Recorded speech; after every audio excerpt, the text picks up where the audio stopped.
All right, people, let's have a look at this roll between Matt and Nick. Matt on the right here is a white belt, been training for about 18 months or so. Nick is a pretty fresh blue belt. This is from about a year ago. So we'll have a look at this roll from Matt's perspective. Getting started on the feet here, some good hand fighting, some decent body positioning here, looking for an overtie, a little throw here, looking to follow up aggressively, which is good. We can perhaps leave ourselves in a bit of a better position after those throw-by attempts by trying to stay more upright, but we can talk about more of that in a second. So Nick's gone for this collar tie, and straight away we're using an overtie here, which is a decent idea, and looking for that throw-by. So really not a bad throw-by at all. It's a good way of dealing with that collar tie. I'd say that to make our throw-by a little bit stronger, what we could do is try to use this right hand as a collar tie, and that way we'll be able to tilt our partner's head towards the left first, our left, and when they push back in, we should be able to then more effectively use that left hand underneath the tricep to pass it off. The other thing that I would say here is see how Matt is kind of ducking his head down a little bit and turning his body away. That's going to mean that even if we do get this collar tie cleared, we're not going to be in a position to shoot from this spot because we're going to be leaning too far back here. So you can see that when we throw here, we're leaning quite far back because we had to turn our head to clear that collar tie. So if we think about clearing collar ties as more of a pivot with our chest and shoulders remaining more upright, we should be a little bit more successful there.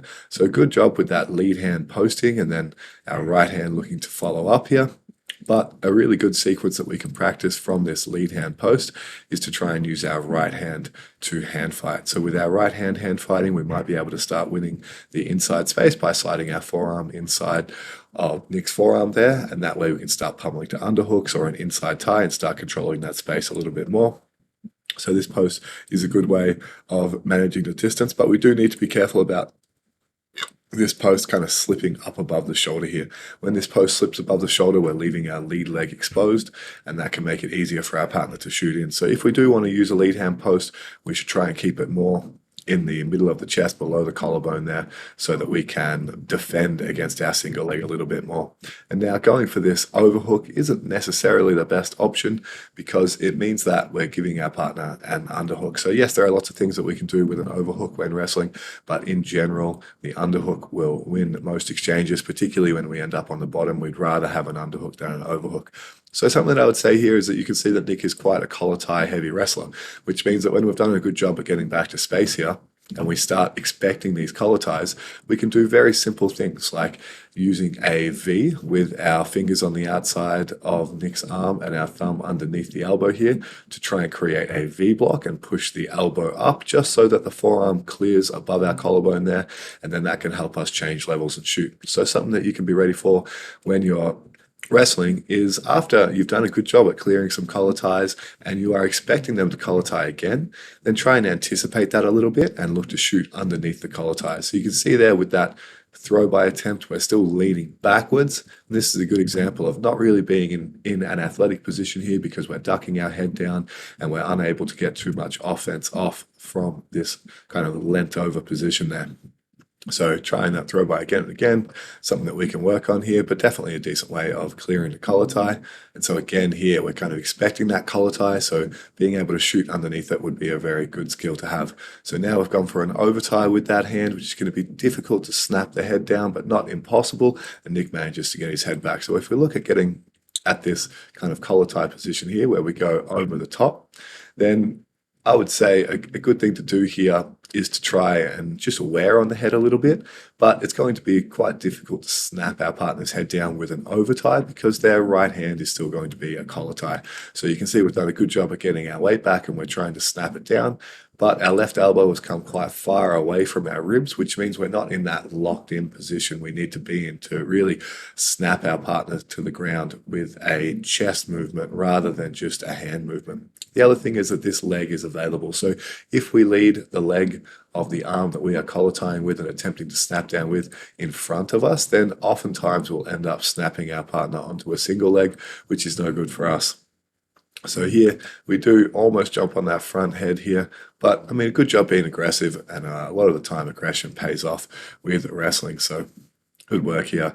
And so here you can see that That's a very good example of if we try this throw by here and we're kind of out of position, when we try and turn back in to get some kind of offense happening, we almost got to an underhook, but we were just too far out of position with our shoulders leaning forwards of our hips, and it's very difficult to win this position here, and we end up getting snapped down to a turtle position. So now here, we are defending front head pretty well. We're fighting the hands here, and our partner started to come around to the side. So as a general rule of thumb, whenever we're defending front head, we should try and keep our body in line with our partner. So what I mean by that is our bodies like this. We would like to keep our partner's body in front of us. When they start circling around to the back here, that lets them do a lot of different things. One is get behind our elbow and start attacking our back. The other is potentially feeding this right hand of Nick's through deeper here. So just in general, when defending front head against from this turtle position, it would be good to try and stay in a line with our partner, and then we can start to look at things like sucker drags to get out of that position. So here we end up going to our back and trying to retain our guard, and this is a pretty classic guard retention mistake. So I'll let this play out again here. We kind of roll towards our back here, which was a little bit forced and maybe like our only option there. But here we are trying to throw our left leg over the top, and our right shin is in a pretty decent position, and we choose to put that right foot on the ground and try and hip escape. So preferably whenever we are defending against our pass in a position like this, where we have our right shin in front of the person, ideally we want to pummel our left foot down and in front of the shoulder here, so that we can use our left foot to create space, and then that way we can start getting our bottom leg out to the outside. The other thing, which is not always easy to do, but if we can keep our partner's head further to the side here, to the inside of our body, rather than allowing them to get cross body, and that could be achieved by, instead of posting on this far shoulder, posting on the inside of the neck here or pushing the head away, that would be preferable. So instead, what happens here is we start getting our hips turned away from us, and we miss that opportunity to high pummel, which is still not the end of the world. We want to try and keep that bottom knee and elbow connected. And I would say anytime you can prevent our partner from switching to a crossbody position where this elbow is coming through, that would be a very good thing to do. And the way that we might do that is here. When we are framing, we might prioritize trying to keep our hands on the inside of this bicep or this wrist. So it's a little bit difficult in this situation when our hips are being turned away from us here, but we're doing a good job at trying to keep our knees to our chest, but unsuccessful on this occasion, and we end up getting past inside control.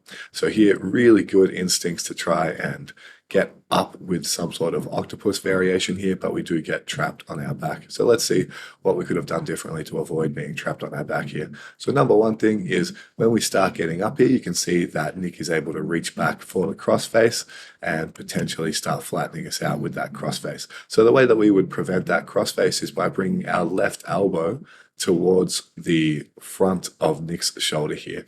And with our left elbow in front of the shoulder, that means it will be much harder for Nick to reach back and cross face us here. So that's a really important detail anytime we're trying to get up in this octopus guard type spot. But I do like the way that you are getting your hips up straight away. So we reach up over the back and we lift our hips up. And we have a couple of options here. Number one is we can expect our partner to try and cross-face us and put us down to the mat. So if instead of sliding this bottom knee in towards the middle, where we're essentially trapping our bottom leg and our bottom hip, ideally what we would be able to do here is to get up to a turtle position. So if we go back just a second here, we'll see that when we start lifting our hips up, we have an opportunity to potentially slide this right knee, instead of in between the legs, further around this direction. And if we can get our right knee around the outside here, then we can potentially start building a little bit more height. Another option here in this case, so basically putting that bottom knee in between the legs is just limiting our ability to get our hips unstuck, and we're kind of getting squashed on top there. So trying to get our knee around the outside would be ideal, but also we've done a good job at creating this big movement this way. There is an opportunity here perhaps to move that left hand that is now behind the back to trap the ankle, and if we can trap the ankle, then we can keep trying to hit our partner with our hips and perform like a hip bump sweep here, which would be most typically done from half guard, but not a bad option from this spot either. But generally, we're just trying to build some more height there. So we do get flattened out, and perhaps we were trying to reach over for the Kasota hook with our left leg, which would be really good, but instead we get stuck down here with this left hand across our body. So something that we can think about after we have tried this off balance with our big hip bump movement is when we are up here and we turn in towards our partner, we start building height here. Ideally, we would like to build height by taking this right leg out wide so that we can step up on our right foot and also start putting our right hand on the mat instead of our elbow to give us some more options. Alternatively, too, particularly if we feel like we're getting cross-faced here, we might just try and keep the momentum happening. And as our partner's pushing us back down, we might try and off-balance them towards the camera to give us an opportunity to change some escaping movements together. But very good instincts there to try and build some height there and not accept bottom position. And now we get stuck in this terrible lat trap position, which is no fun to be in at all. But you're doing a good job at turning in and denying your partner from getting your shoulders completely flat on the mat here. And I like the way that that left hand is acting as a bit of a, well, it was acting as a bit of a frame on the mat. Perhaps we can link our hands together here to make a bit of a line with our forearms and start giving us an opportunity to create a little bit of space here. But this is just not a fun position to be in. So turning in relieves that pressure. And now our partner's looking to step over the top here. So now they've trapped that bottom arm. This is not a fun spot to be in, but you're doing a good job at trying to get that left elbow back. I imagine turning the hips over, trying to create any sort of space you can here. All of this is looking pretty good. And now Nick goes for that tight waist. And this is a very tough spot to be in. So the tight waist means that we can't hip escape. It's much harder for us to get our knee and elbow connected. So just trying to turn over is probably about your best bet here. And now we've got a little bit of respite from that arm being across our body here. So Nick does a very nice job of trapping the crucifix here. And now looking to roll us through. And do we get rolled through? Stay tuned to find out. Yes, we do. And so now doing a good job of trying to link the hands together. Really nicely done, trying to unhook the feet a little bit here. I would say any chance you have of slipping that left elbow to the mat, we should try and take it. And trying to wiggle out here and get the back of our head to the mat is also a decent option. It does give our partner good follow-ups, but at least we might be able to escape the crucifix here. So we've got our left arm free, trying to keep that left elbow tucked into the mat, and Matt's doing a good job at transitioning to a Kimura grip here. So really nicely done getting back to a half guard knee shield here, and now let's see what we can do with it. So first of all, very good job getting back to the open guard position. Now there's a little grip fighting here with the feet that can really help. And when our partner is trying to pick up our feet and they have this scoop grip underneath, often the best way to clear this is by kicking our foot up and over. So by kicking our foot up and retracting our left knee back to our chest there, we have a decent chance of getting rid of that sticky grip that he has on our ankle here.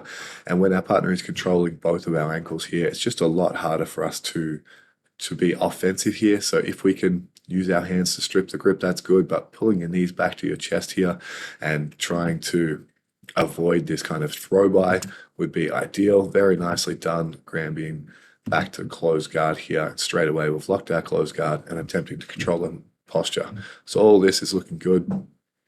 And now here looking for some hand fighting and some knee pulling. So reaching for a cross grip, trying to get inside. All of these things are good. Trying to reach across here. And when our partner has this kind of hands in our armpit spot, a good thing to think about is going underneath their arms instead. So if we bring both of our arms, but I'll demonstrate it with the left hand here. If we take our left hand on the outside and come underneath through the middle here, then we can basically get our hands into a prayer position in the middle of Nick's arms. And that way, when we add in a knee pull and extending our arms through, we should be able to bring our partner's chest towards us with a powerful knee pull and start looking for an overhook if their hands can get to the mat. So nicely done, looking for the hand fighting here. And you can see here we're sort of starting at the wrist a little bit, and that's a much better job there, looking for the hand, which is what I would recommend. And if I just demonstrate on this close side to the camera here, ideally our right hand would reach over and we'd start controlling the wrist. Now, another thing that we are controlling the hand here, because if we can get the fingers into the middle of our body, then we have a good chance at getting the hand and the elbow across the body. Another option here is to try and circle our arm backwards. So we could use a cross grip with our right hand on the wrist, but if we do like a big windmill with this left hand, then it will make it harder for our partner to have this kind of like block against our armpit there, because our upper arm will be in a straight line with our body. So trying to windmill the arms there is a good option. So now here, our partner's standing up, and we could be knee pulling a bit more actively, but nothing wrong with opening the guard and looking to be offensive from here. I'd say we're just extending our legs a little bit too much here. And here I would be trying to make sure his head stays on the inside, trying to bring that bottom knee out, and then looking to get back to our feet. So really good job getting back to the feet here. Very underestimated part of jiu-jitsu is just being able to stand up again, because now we can look to wrestle. So pretty good wrestling posture. Maybe the fatigue playing a role here, just getting snapped down to the front head, and then we get rolled over to side control. So definitely, I think you had a tough match with Mark before as well, and our partner starts to get towards the mount here. So when we are in side control here, we have a pretty decent opportunity to defend against the cross-facing arm here. So two hands inside the cross-face can lead to some good stiff arm attempts and whatnot. This kind of like leg crossing over position, in my opinion, it doesn't help too much. It can limit the space, but you can see that Nick is still able to start bringing that knee across the knee on belly position and looking to get towards mount here. So I don't tend to do that. I would prefer to have my feet on the ground to give me options to bridge and things like that. And the best time to bridge is as soon as somebody's trying to get over to mount here. So if we can off balance them towards the camera, now would be a good time to do it. And here with that elbow stuck up high underneath our chin, basically we want to try and get onto our right side so that we can free ourselves from having that elbow up near the side of our head here, and ideally with that left hand in front of the body.